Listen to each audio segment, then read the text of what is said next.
In this lesson, we're going to learn how to solve a quadratic equation, but we're going to do it by completing the square. So make sure you have your pen on your notes.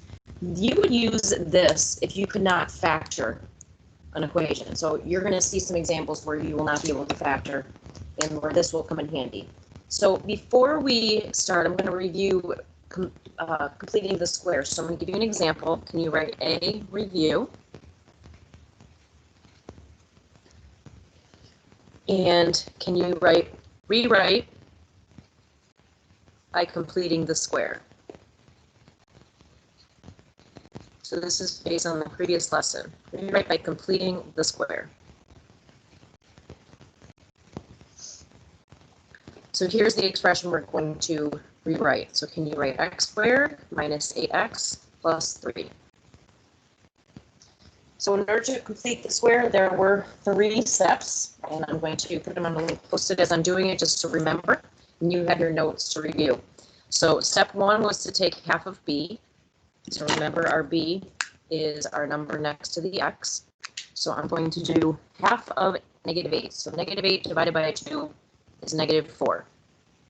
The second step is to square that number.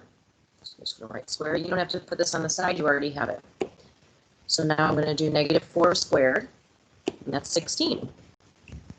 The next step is to add and subtract that number. So add and subtract that number.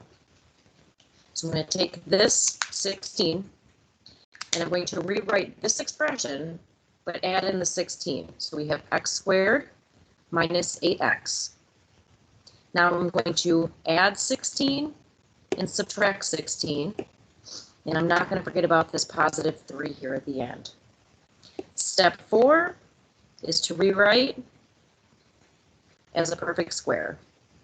So that's what we're going to do now. And again, you don't have to write these on the side. You already have this.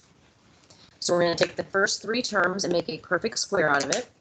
So again, we have 2 sets of parentheses, but we're going to have the same set, so we're going to put a little 2 on the outside. So we would have x and x. Factors of 16 that add up to 8 would be 4 and 4. And because there's a negative in the middle, it's a negative 4.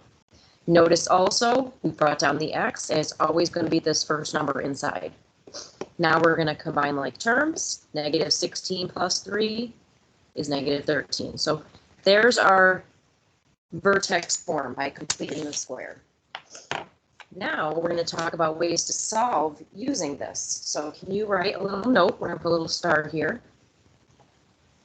And can you put, you can solve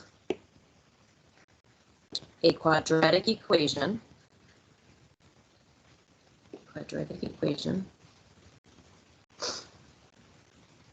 in many ways.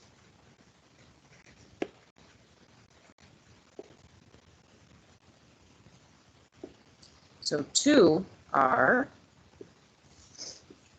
so we already learned one way, and that's factoring. So can you put a little dash here and write factoring? And the other way is completing the square.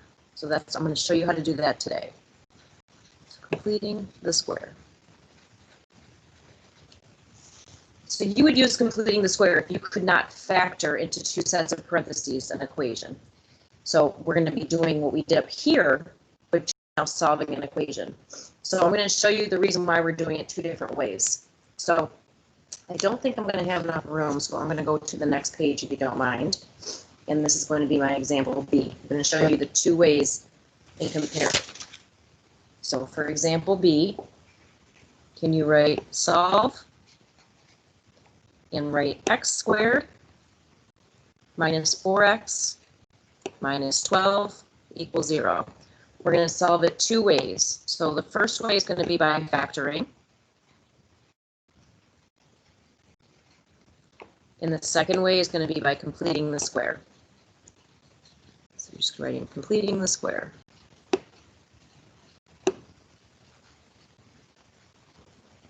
So this is completing the square. So I'm using an equation that I can factor because I want you to see how we would get the answers by completing the square before it gets a little difficult. So I'm going to take this, and by factoring, we did this in a couple of lessons ago. We have to make sure it's equal to 0, and it is. We have to see if there's a GCF. There's no number in front, and there's nothing we can divide out of everything. So we can go right to our two sets of parentheses. Don't forget equals 0 at the end. So factors of x squared would be x and x in the front. Factors of 12 that subtract to give you 4. Well, I'm going to be lazy and grab my calculator and go to y equals and type in 12 divided by x. Oops, hold on, 12 divided by x. And I'm going to go to my table and starting with 1, there's my factors. So factors of 12 that subtract to give me 4 would be 2 and 6. And we want a negative 4, so that means the negative goes with the highest number. So that would be 2 minus 6. So the 6 is negative, 2 is positive. Now we're going to go ahead and solve this by separating. So I'm going to give each of them an equal 0. So we have x plus 2 equals 0, or x minus 6 equals 0. And now we go ahead and solve. So minus 2, cancel. We get x equals negative 2. Over here, if we add 6 and add 6, we get x equals 6. So we were able to solve by factoring. So I want to show you what it's going to look like by completing the square with this equation, but I just want you to see it with easier answers before we get into more difficult. So by completing the square, we're going to use our little steps here. So we're going to see if we get the same answer. So step 1 is to take half of b. Our b is this negative 4 in the middle. So we're going to do negative 4 divided by 2. That would be negative 2. Step 2, this is completely new. Step 2 is to square it. So negative 2 squared in parentheses. That gives us 4. The next step is to add and subtract it. So now I want you to notice there's an equals 0 at the end. So we're going to have to put that at the end. So we bring down the first two terms, x squared minus 4x.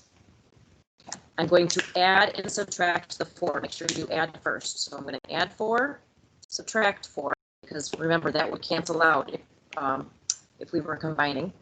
And I'm going to bring down the rest of it. I have a minus 12 and an equals 0.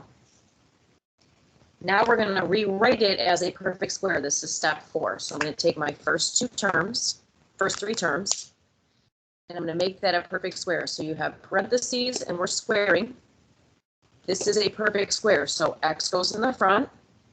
Half of this middle number goes at the end. That would be negative 2.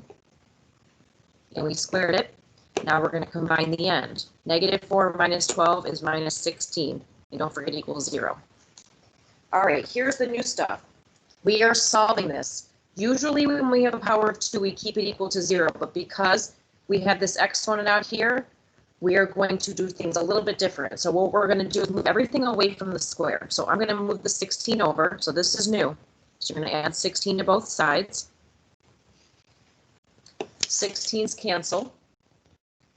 So now we have x minus 2 squared on the left and 0 plus 16 on the right, which is 16.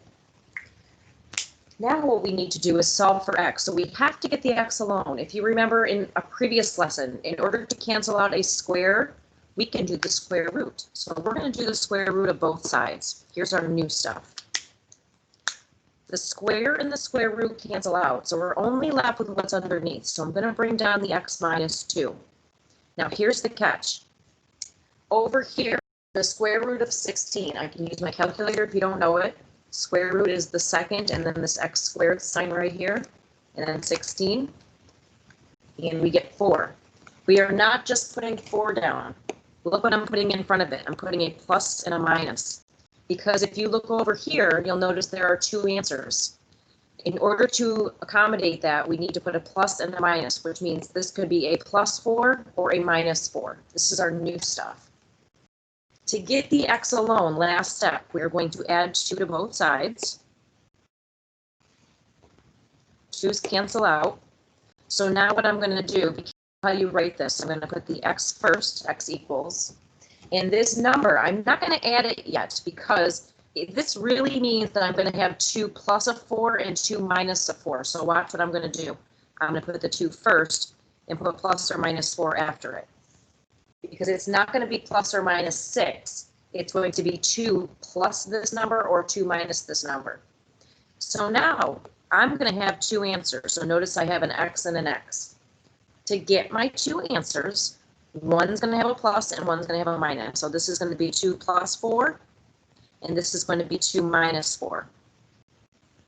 2 plus 4 is 6, so one of our answers would be 6. 2 minus 4 is negative 2, so one of our answers are negative 2.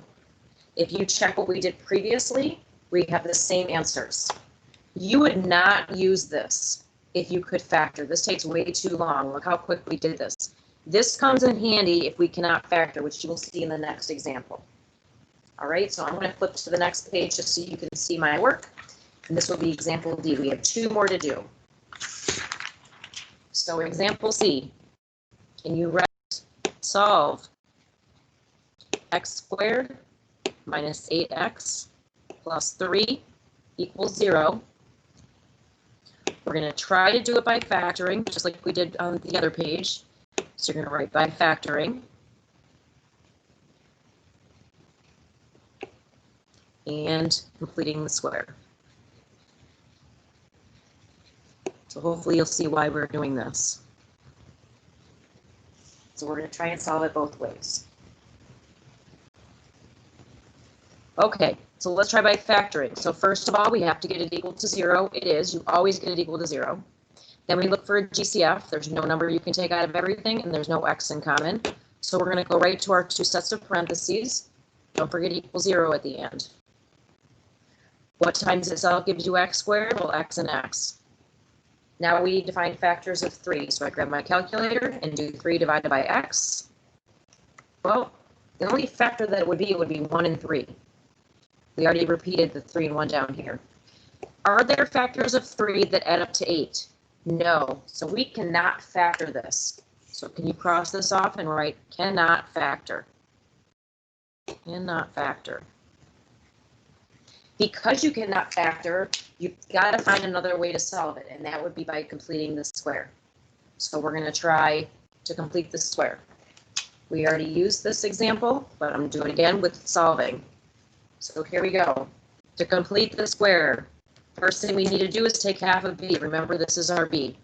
I'm using an example we already did, so it makes more sense.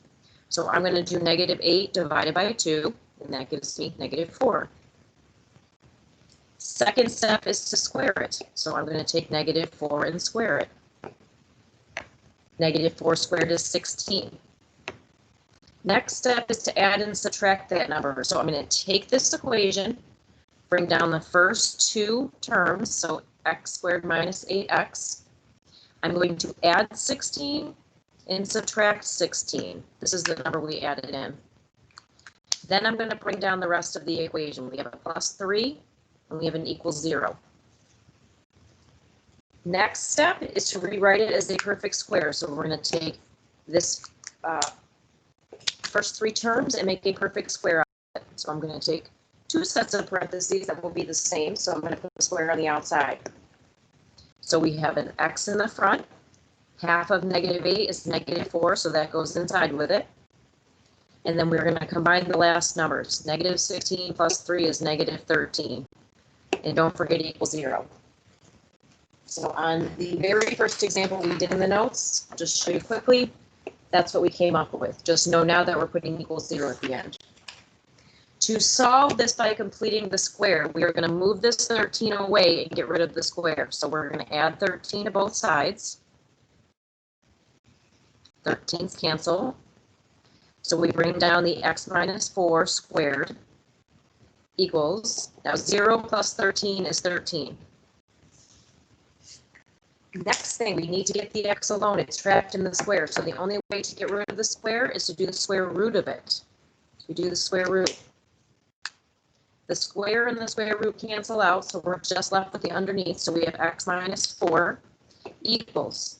Now on the other side, I can't do the square root of 13 if I try my calculator. The square root of 13, I get a decimal, doesn't work. So I have to leave it as a radical. So I'm going to write radical 13, but look what I put in front of it. I'm going to put a plus or a minus because we're going to have 2 answers. Now what I'm going to do, it's okay to have a radical there.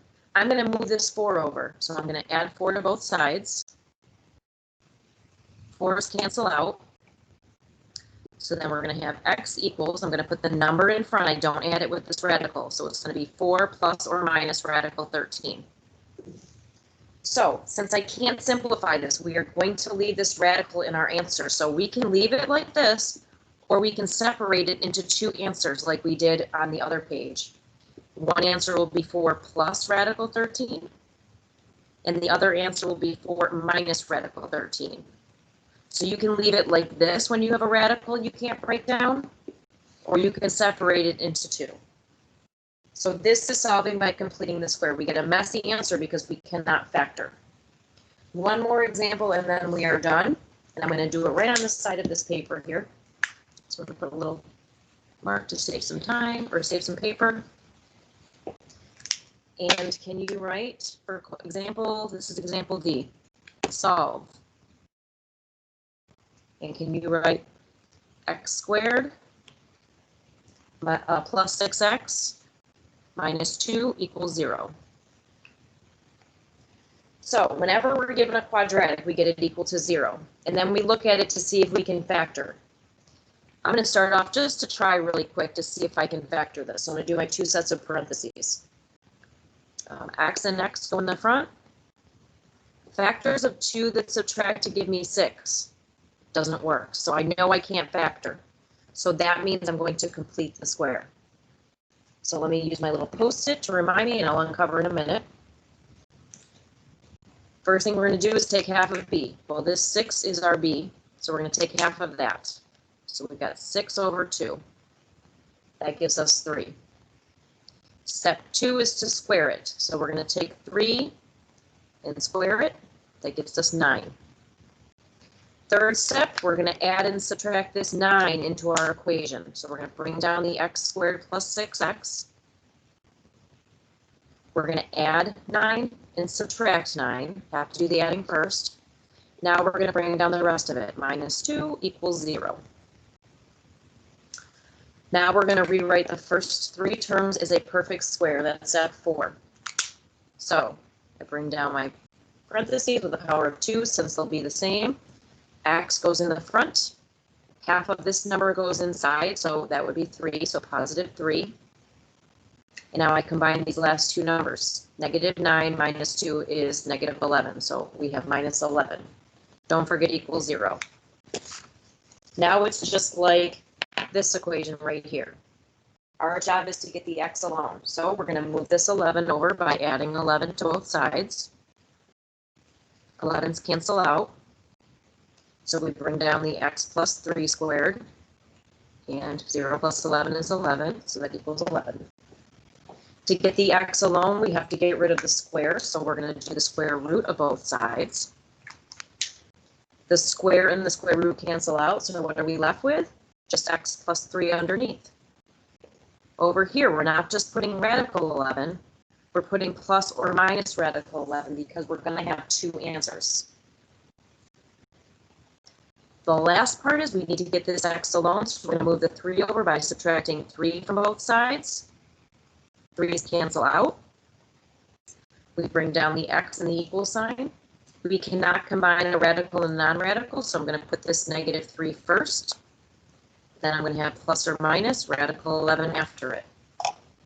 So this is your answer. You can leave it like this, because this shows there's two answers, one with a plus, one with a minus. Or you can write it out as separate answers. So one answer will be negative 3 plus radical 11, and the other one would be negative 3 minus radical 11. So why did we show this? The reason why this would be helpful is because you can find a few things out on the graph. So I'm just going to show you quickly, and don't worry that you do not have to write this. If I gave you the example from B, the example was x squared, where is it? X squared minus 4x minus 12 equals 0. We got this, you do not have to write this, we got this into completing the square factor vertex form by changing it to x minus 2 squared minus 16 equals 0. This tells us two different things. First of all, this tells us our vertex. If we had a graph and we had a parabola like this, our vertex would be at 2, -16. So that means this point on the bottom would be 2, -16. Also, since we solved it, our solution was x equals 6 and x equals -2. That means these are our zeros, which you don't have to write. That's these numbers right here where it touches the x-axis. So this would be -2 and this would be 6. So there's a bunch of things that you could figure out just by solving it and finding it in vertex form. This does not have to be written. Please make sure that you upload this into Canvas to get credit for your assignment.